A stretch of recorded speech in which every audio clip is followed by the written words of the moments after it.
আজকের টপিক ভারত সরকার কর্তৃক গৃহীত বিভিন্ন ধরনের জনসংখ্যা নীতি আলোচনা করো বা স্বাধীন ভারতের জনসংখ্যা নীতি সম্পর্কে একটি টিকা লেখো।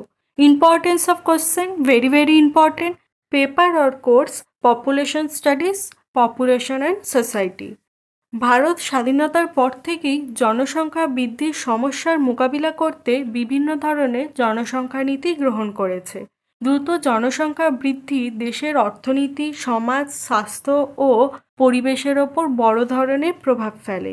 তাই ভারতে জনসংখ্যা নিয়ন্ত্রণ ও জনসম্পদ উন্নয়নের লক্ষ্যে বিভিন্ন সময় নানান নীতি প্রণয়ন করা হয়েছে।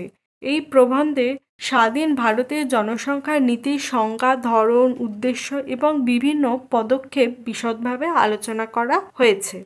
জনসংখ্যা নীতির সংজ্ঞা।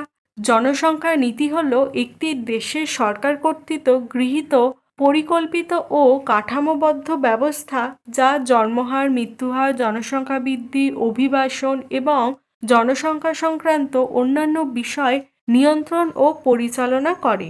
জনসংখ্যা নীতির মাধ্যমে দেশের জনসংখ্যাকে একটি আদর্শ স্তরে বজায় রেখে সামাজিক ও অর্থনৈতিক উন্নয়নকে ত্বরান্বিত করা হয়। ভারতের জনসংখ্যা নীতির উদ্দেশ্য। ভারতের জনসংখ্যা নীতির মূল উদ্দেশ্য হল জন্মহার এবং মৃত্যুহার কমানো, মাতৃ ও শিশু স্বাস্থ্যের উন্নতি করা, প্রজনন স্বাস্থ্য সম্পর্কে সচেতনতা বাড়ানো, পরিবারের আকার সীমিত রাখা, জনসংখ্যার স্থিতিশীলতা অর্জন করা, জীবনযাত্রার মান উন্নত করা। স্বাধীন ভারতের বিভিন্ন জনসংখ্যা নীতি। ভারতের স্বাধীনতার পর বিভিন্ন সময় জনসংখ্যা নিয়ন্ত্রণ ও উন্নয়নের জন্য বিভিন্ন নীতি গ্রহণ করা হয়েছে। নিচে তা পর্যায়ক্রমে তুলে ধরা হলো। 1952 সালের পরিবার পরিকল্পনা কর্মসূচি, ফ্যামিলি প্ল্যানিং প্রোগ্রাম অফ 1952। ভারত বিশ্বের প্রথম দেশ হিসেবে 1952 সালে সরকারিভাবে পরিবার পরিকল্পনা কর্মসূচি চালু করে। এই নীতির মূল লক্ষ্য ছিল জনসংখ্যা বৃদ্ধির হার নিয়ন্ত্রণ এবং জনস্বাস্থ্য ও মাতৃসেবার উন্নয়ন, জন্ম নিয়ন্ত্রণ সম্পর্কে সচেতনতা বৃদ্ধি এবং গর্ভনিরোধক সরবরাহের মাধ্যমে ছোট পরিবার গঠনের প্রচার করা। 1976 সালে জাতীয় জনসংখ্যা নীতি, ন্যাশনাল পপুলেশন পলিসি অফ 1976। এই নীতিতে প্রথমবার জনসংখ্যা নিয়ন্ত্রণকে দেশের আর্থসামাজিক উন্নয়নের সাথে সংযুক্ত করা হয়। জন্ম নিয়ন্ত্রণের জন্য স্থায়ী পদ্ধতি ভ্যাসেকটমি, টিউবেকটমি গ্রহণকারীদের জন্য আর্থিক প্রণোদনার ব্যবস্থা করা হয়। বিবাহের ন্যূনতম বয়স নির্ধারণ করা হয়, মেয়েদের জন্য 18 বছর এবং ছেলেদের জন্য 21 বছর। 1983 সালে জনসংখ্যা নীতি, ন্যাশনাল পপুলেশন পলিসি অফ 1983। এই নীতির লক্ষ্য ছিল 2000 সালের মধ্যে জন্মহারকে প্রতি হাজারে 21-এ কমিয়ে আনা, মা ও শিশুর স্বাস্থ্যের উন্নয়ন এবং পরিবার পরিকল্পনা কর্মসূচির সম্প্রসারণের উপর জোর দেওয়া। 2000 সালের জাতীয় জনসংখ্যা নীতি, ন্যাশনাল পপুলেশন পলিসি অফ 2000। ভারতের সবচেয়ে সুসংগঠিত ও আধুনিক জনসংখ্যা নীতি হল 2000 সালের জাতীয় জনসংখ্যা নীতি। মূল লক্ষ্য 2010 সালের মধ্যে মোট প্রজনন হার 2.1-এ নামিয়ে আনা। প্রধান উদ্যোগ স্বাস্থ্যসেবা, প্রসূতি ও নবজাতক সেবার উন্নয়ন, পরিবার পরিকল্পনা, সহজলভ্য ও নিরাপদ জন্ম নিয়ন্ত্রণ পদ্ধতির প্রসার, কিশোরী স্বাস্থ্য, কিশোরীদের জন্য পুষ্টি ও স্বাস্থ্য শিক্ষার কর্মসূচি। ভারতীয় জনসংখ্যা নীতির সফলতা ও চ্যালেঞ্জ। সফলতা: জন্মহার ও মৃত্যুহার উল্লেখযোগ্যভাবে হ্রাস পেয়েছে। মাতৃ ও শিশুর মৃত্যুর হার কমানোর ক্ষেত্রে উন্নতি হয়েছে। পরিবার পরিকল্পনা সম্পর্কে জনগণের সচেতনতা বৃদ্ধি পেয়েছে। চ্যালেঞ্জ: অশিক্ষা ও কুসংস্কার। জনসংখ্যা নিয়ন্ত্রণ সম্পর্কে এখনও অনেকের মধ্যে সচেতনতার অভাব। লিঙ্গ বৈষম্য, ছেলে সন্তানের প্রতি পক্ষপাতিত্ব এখনও উচ্চ জন্মহারের কারণ। স্বাস্থ্যসেবার অভাব, গ্রামীণ ও প্রত্যন্ত অঞ্চলে উন্নত স্বাস্থ্যসেবার অভাব রয়েছে। ধর্মীয় ও সামাজিক বাধা, কিছু সম্প্রদায় জন্ম নিয়ন্ত্রণ পদ্ধতির বিরোধী। জনসংখ্যা নীতি বাস্তবায়নের জন্য পদক্ষেপ। শিক্ষার প্রসার, নারী শিক্ষা ও সচেতনতা বাড়ানোর মাধ্যমে পরিবার পরিকল্পনার গ্রহণযোগ্যতা বৃদ্ধি, স্বাস্থ্যসেবার উন্নয়ন, গ্রামীণ ও শহরাঞ্চলে সমানভাবে স্বাস্থ্যসেবা নিশ্চিত করা, পরিবার পরিকল্পনা কর্মসূচি, সহজলভ্য ও নিরাপদ জন্ম নিয়ন্ত্রণ পদ্ধতির প্রচার ও প্রসার, জনসচেতনতা বৃদ্ধি, গণমাধ্যমের মাধ্যমে জনসংখ্যা নিয়ন্ত্রণে গুরুত্ব সম্পর্কে প্রচার। উপসংহার: স্বাধীন ভারতে জনসংখ্যা নীতি দেশের উন্নয়নের জন্য অত্যন্ত গুরুত্বপূর্ণ। জনসংখ্যার ভারসাম্য বজায় রেখে অর্থনৈতিক প্রবৃদ্ধি, স্বাস্থ্যসেবা ও শিক্ষা উন্নয়নের লক্ষ্যে এই নীতিগুলি কার্যকর ভূমিকা রেখেছে। তবে এখনও চ্যালেঞ্জ রয়ে গেছে, যা মোকাবিলায় সরকার ও জনগণকে সম্মিলিতভাবে কাজ করতে হবে।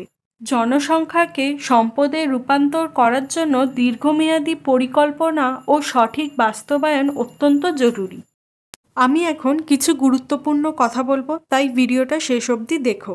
আমি যেই টপিকটা ভিডিওতে দেখালাম সেটা আরও ভালো মতো বোঝার জন্য বা জানার জন্য আমার ভিডিওর পাশাপাশি কোনো একটা ভালো স্টাডি মেটেরিয়াল ফলো করো। সেটা টেক্সট বুক হতে পারে, কোনো অনলাইন রিসোর্স হতে পারে, যা খুশি। এছাড়া আমি যেই উত্তরটা ভিডিওতে দেখালাম সেটা মেন পয়েন্টগুলোকে তুলে ধরার চেষ্টা করলাম। প্রশ্নের মান ও ধরন অনুযায়ী কিন্তু উত্তর লিখতে হবে, তাই তুমি ভিডিওতে দেখানো মেন পয়েন্টগুলো থেকে ধারণা নিয়ে নিজের মতো নোটস বা অ্যান্সার বানিয়ে উত্তর করতে পারো।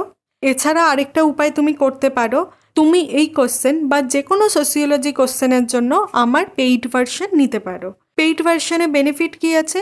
তুমি পেইড ভার্সনে প্রিমিয়াম কন্টেন্ট পাবে, যেমন বেশি আর বেটার কন্টেন্ট পাবে। প্রতিটা কোশ্চেনে একটা স্ট্যান্ডার্ড অ্যান্সার পাবে, যেই অ্যান্সারটা তুমি পড়ে আর বুঝে এক্সামে লিখতে পারলে পরীক্ষায় একটা ভালো মার্কস এক্সপেক্ট করতে পারো।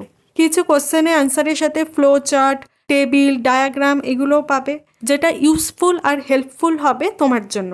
আমি চেষ্টা করেছি পেইড ভার্সনটা যতটা স্টুডেন্ট ফ্রেন্ডলি করা যায়, যাতে তোমার পড়তে, বুঝতে আর মনে রাখতে সুবিধে হয়।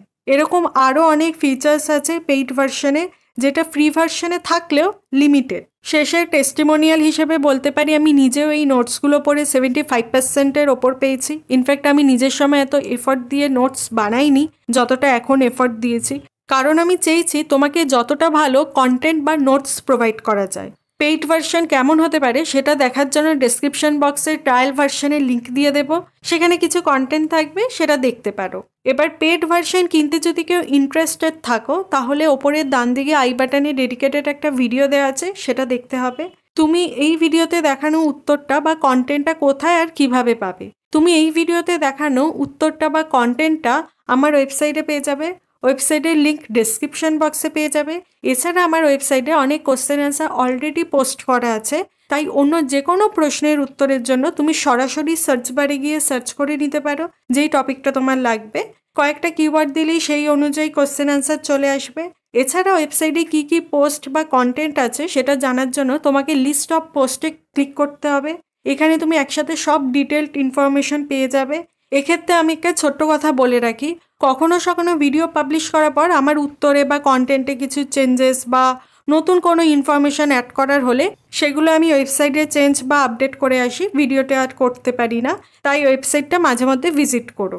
এছাড়া আমি সোসিওলজি আর স্টাডি রিলেটেড বিভিন্ন টপিকের ওপর ভিডিও করি, সেগুলো জানার জন্য তুমি আমার চ্যানেলে গিয়ে প্লেলিস্টটা দেখে আসতে পারো। আরেকটা কথা, যারা বাংলায় পড়াশোনা করো তারা বাংলার সাথে ইংলিশ ভার্সনটা একবার দেখো, কারণ মাঝে মধ্যে বাংলা পরিভাষাগুলো সব জায়গায় এক থাকে না, আর কিছু ক্ষেত্রে ইংলিশ ল্যাঙ্গুয়েজে কোশ্চেন পেপার হয়। তো আমি রেকমেন্ড করব ইংলিশ ভার্সনটাও একবার দেখো। আমার সাথে যদি যুক্ত হতে চাও তাহলে ফেসবুক আর হোয়াটসঅ্যাপের লিঙ্ক ডেসক্রিপশন বক্সে দেওয়া আছে, যুক্ত হতে পারো।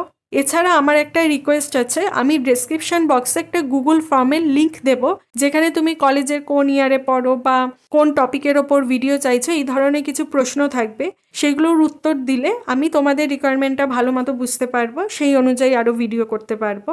শেষে বলবো, তোমার যদি কোনো ডাউটস থাকে বা কোনো সাজেশন থাকে তাহলে কমেন্ট করো। ভিডিওটা হেল্পফুল লাগলে লাইক করো, শেয়ারও করতে পারো, আর চ্যানেলটাকে সাবস্ক্রাইব করে রাখো সোসিওলজি অ্যান্ড স্টাডি রিলেটেড কন্টেন্টের জন্য। এই ভিডিওটা তুমি যদি এই অবধি দেখে থাকো তাহলে অসংখ্য ধন্যবাদ সঙ্গে থাকার জন্য।